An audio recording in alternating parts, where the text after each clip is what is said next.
অনেক কিছু নিয়ে চিন্তা করি, অনেক কিছু। হয়তোবা সবকিছু বলা যায় না, তবে একটা কথা ঠিকই প্রকাশ করা যায়। মৃত্যু নিয়ে আমি খুব চিন্তা করি।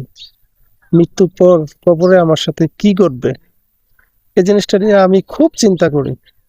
মাঝে মাঝে মনে হয়, এই জীবনীতে এই যে বেঁচে আছি, যদি একটা কীট পতঙ্গ গায়ের মধ্যে বসে, যদি একটা মশা বসে, বা হচ্ছে আমরা যে বিভিন্ন বিছা আছে, বা আমরা অনেক কিছু দেখি না, এগুলো আমাদের গায়ে বসলে কত রকমের, মানে এগুলো থেকে বাঁচার জন্য কত কি করি, এগুলো যেন না বসে কত কি করি। কিন্তু মৃত্যুর পর কত কীট পতঙ্গ আমাদেরকে খাবে, এগুলো নিয়ে আমি খুব বেশি চিন্তা করি, বিশ্বাস করেন।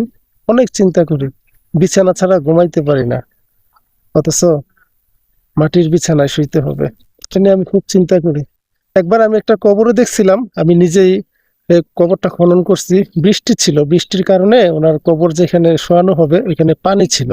পরে কলা গাছ দিয়ে ওনাকে শোয়াইছিল আর কি। এখানে এটা আমার হৃদয়ে মৃত্যুর পরের জীবনীটা নিয়ে খুব চিন্তা তৈরি করে। আমার অবস্থাটা যদি এরকম হয়, মৃত্যুর পর আমাকে কি এরকম একটা জায়গায় শোয়ানো হবে, এক তো মাটির বিছানা, তার উপর সেখানে যদি পানি থাকে, কাদা থাকে, কেমন হবে।